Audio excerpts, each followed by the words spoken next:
There's a lot of problems with this team, but one big problem is finally gone. The Jets just fired Robert Saleh. Here's our live reaction.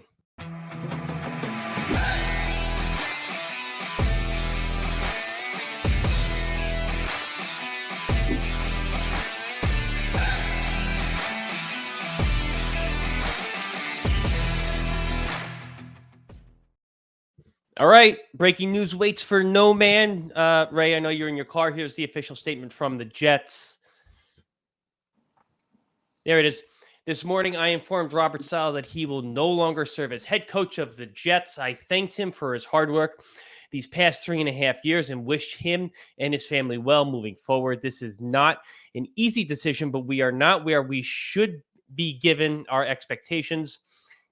And I believe now is the time for us to move in a different direction. Jeff Ulbrich will serve as our interim head coach for the remainder of the season. He is a tough coach who has respect of the coaches and players on this team. I believe he, along with the coaches on this staff, can get the most out of our talented team and attain the goals we established this off season. That is a damning statement for Robert Saleh, our now former coach. Apparently, he walked in this morning, business as usual, getting ready to put together a game plan for the Monday night game against the Bills. Was called into a meeting with Woody Johnson. Joe Douglas was not apparently in that meeting.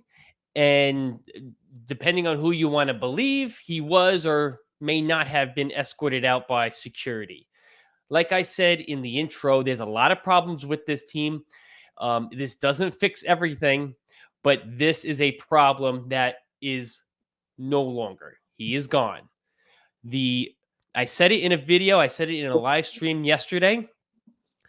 The amount of times that this team has been unprepared to play has just been unacceptable. It's unacceptable. The undisciplined type penalties by this team, again, unacceptable. Listen, Robert Saleh seems like a great guy, but great guys sometimes don't make great head coaches. I mean, this is a guy who is trying to be a player's coach who's, talking with Joe Beningo in the media. Remember that whole nonsense last season?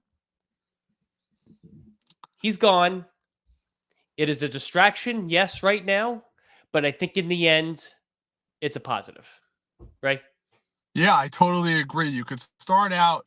It didn't start just today. This is clearly a Woody Johnson decision. I just saw a report that Douglas was made aware of the firing about 15 minutes prior to it happening. It was clearly a one-on-one between Johnson and Salah. Quick, short meeting, and then he was told to leave the building. But let's go back to where this all started. 2 weeks ago, Aaron Rodgers was talking about the whole thing with the cadence. Who remembers that? The cadence issue.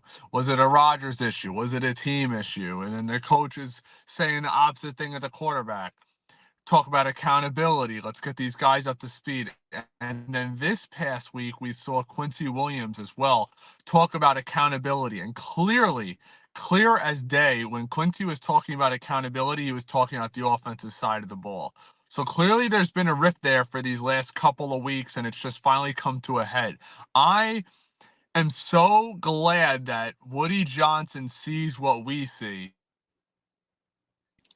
Oh, sorry about that. Woody Johnson sees what we see and terminated the head coach. I mean, it was a long time coming. He's a sub 500 coach. There's nothing that's going to change. The cheerleader, the pom-poms, the not being involved in the offense, that's been an issue since day one. We heard in the London game that he just started attending quarterback meetings this month. Think about that. Or this year. Think about that. He's been the coach for 3.5 years. It's just been a constant issue. And we know at the end of last season, other teams were talking to the Jets potentially about Jeff Ulbrich obtaining a potential head coaching job heading into this past year or maybe even this offseason. So Clearly, other teams think highly enough of Ulbrich to make him a head coach. Hopefully, he will start to hold these players accountable, as said in Woody Johnson's statement. And that's what I'm looking forward to as a Jet fan. Enough of these it just being acceptable to have 100 penalty yards every single game. Guys lining up offsides, the false starts, the roughing the passers, all of that stuff, the garbage penalties. Hopefully they start to resolve themselves. So I'm a fan of this. Not saying it's going to solve everything, but we saw what it did for the Raiders last year. Maybe it will light a fire under this team's behind, and maybe we can make a run. The talent is here. Maybe it holds Rodgers more accountable. Rodgers had an awful game this past week, but everybody's so scared to point the fingers at Rodgers. Ulbricht's the kind of coach that will, so I'm here for it. We don't know what a lot of these coordinators are going to be when they come up. We didn't know what Robert Saleh really was going to be when he was going to be head coach. But honestly, it can't get any worse, right? Robert Saleh has won 20 games over his tenure with the Jets. That is completely unacceptable. Unacceptable. And Jeff, I don't think the defense, I think the defense is going to be okay, right? I think Ulbricht's still going to call the defensive plays, which is fine. And from a defensive standpoint, the guys on that side of the ball understand, I think, who Ulbrich is, and I think they are confident that he will keep the offense accountable. Yes, Robert Saleh for the first time this year was finally in offensive meetings, was finally in quarterback meetings. Do you really think to yourself that he was sitting in those meetings and challenging Hackett, challenging Aaron Rodgers as far as what their game plan was going to be? Do you really think he was sitting there in the corner making them prove to him that offensive scheme, whatever they were coming up with, was going to win against win it all, this year? I don't.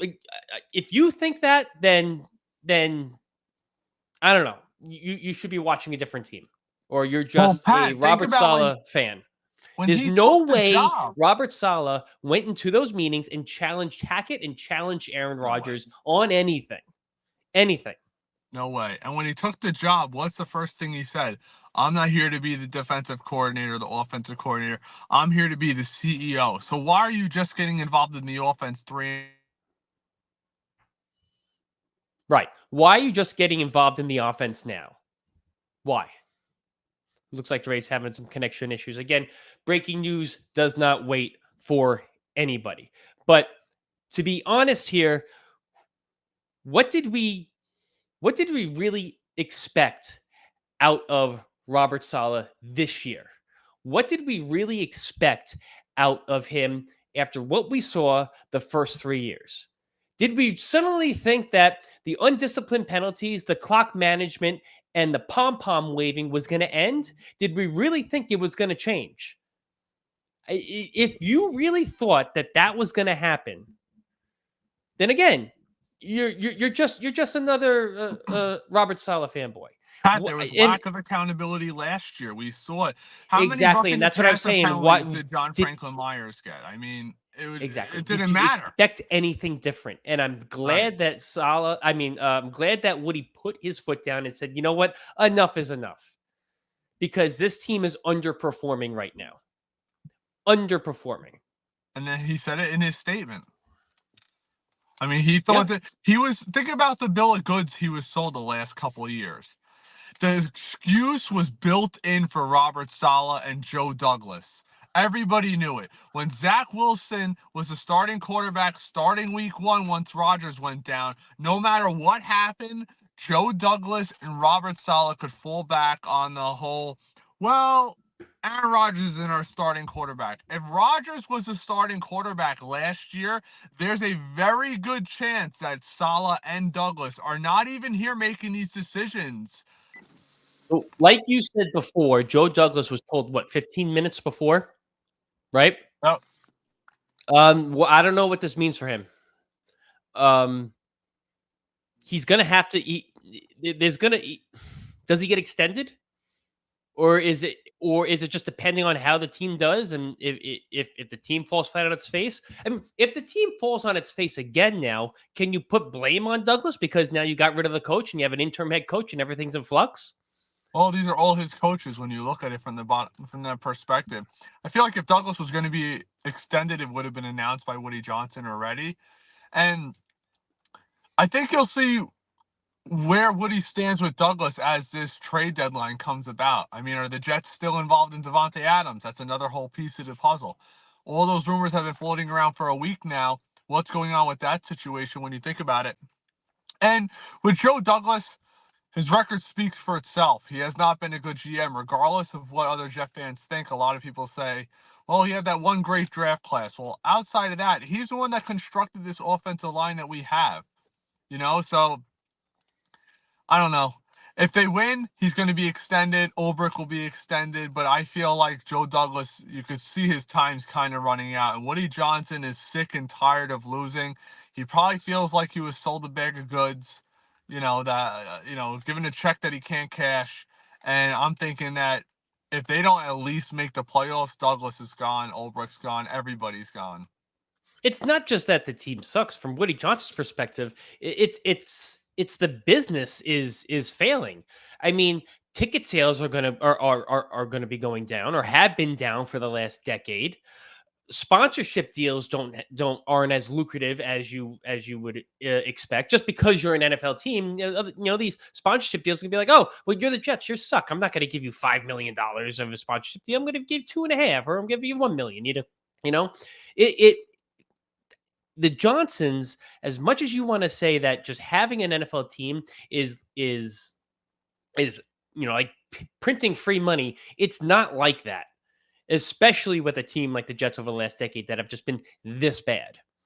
I don't know about Joe Douglas. If I had to put, if you did a pro and a con for Robert Saleh and Joe Douglas, there's certainly more pros on the Joe Douglas side than there are on Robert Saleh, because Robert Saleh hasn't done anything. I think it's likely.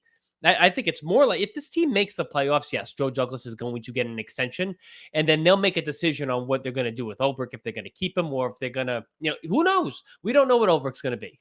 We don't know what Ulbrich's going to be. I don't know who the coach is going to be next year.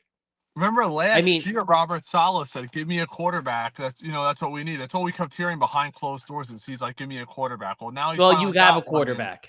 Now what? What's the difference between last year's Zach Wilson team and this year's team, outside of we don't have as good of a pass rush as last year's team? I don't know, but the game planning looks the exact same. And Woody Johnson cannot be happy.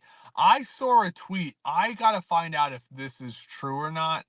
But somebody sent me a tweet. They said it came from a relative of Reddick's, and they were dog crapping all over the Jets, saying that you could change the coach, it doesn't matter. It's all about the trenches. Reddick's still sitting on the sideline. Think about that. A double-digit sack machine. That's another one of Joe Douglas's guys. Joe Douglas threw a third-round pick to the wind, and we get into it with people on Twitter in regard to this.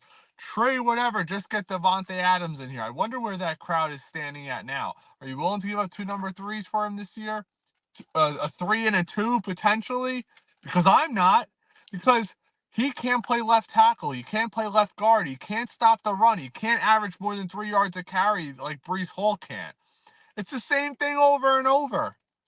I don't think Devontae Adams makes us significantly better. Now, if you're thinking he might be the final piece to a Super Bowl contender, that's one thing. But you're not only throwing assets away in draft picks, he's got a catastrophe of a contract.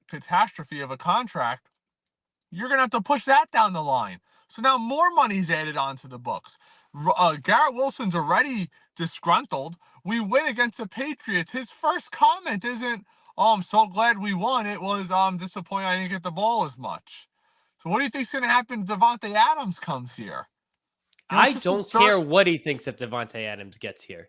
Because honestly, if it helps the team, once the Jets get Devontae, which I do think is going to happen, you can't tell me the team is, now the future team may be worse, but the team today is not as good as it will be when Devontae's here, whether it's in this week, next week, 48 hours, whatever it is. The team will be better from the sheer fact that it doesn't have bricks for hands like Alan Lazard does. Okay? Brutal. I know. But do you think now that Woody has gotten rid of the coach, and it's clearly a shot across the bow to Joe Douglas because he wasn't in on the meetings. There's rumors out there that there was, and I don't know how truthful this is, but there's rumors on Twitter that last night there was a secret phone call meeting between Woody, Ulbrich, and an unnamed Jets player. We all know who that unnamed Jets player is, and Joe Douglas was not involved in it. Joe Douglas, so far, as far as we can tell, has no. Yeah, I'm sure Joe Douglas has, so far as we can tell, has nothing to do with what's happening right now. So it's a shot across the bow to Joe Douglas.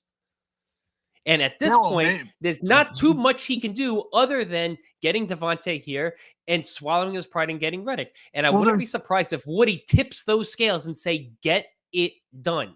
Because yes, you are going to push money down the road. I understand that. But you still only have a 2-year window with a 4-time MVP quarterback. That's the window we have right now. But there's also the opposite perspective. Maybe Woody Johnson says, I don't want you trading away future assets. You promised me you were going to win with this team. If you can't, I'm not going to have you destroy the next guy's assets that are coming in. You're not going to trade away our future picks. You're not going to put money towards next season, more dead cap money. I'm going to have somebody else here to take your job and do it the way they want to do it, right? There's got to be that perspective. Clearly, Douglas is on the hot seat. How many hot seat GMs are allowed to make team-altering moves that, might cost you next year's draft? There is that perspective.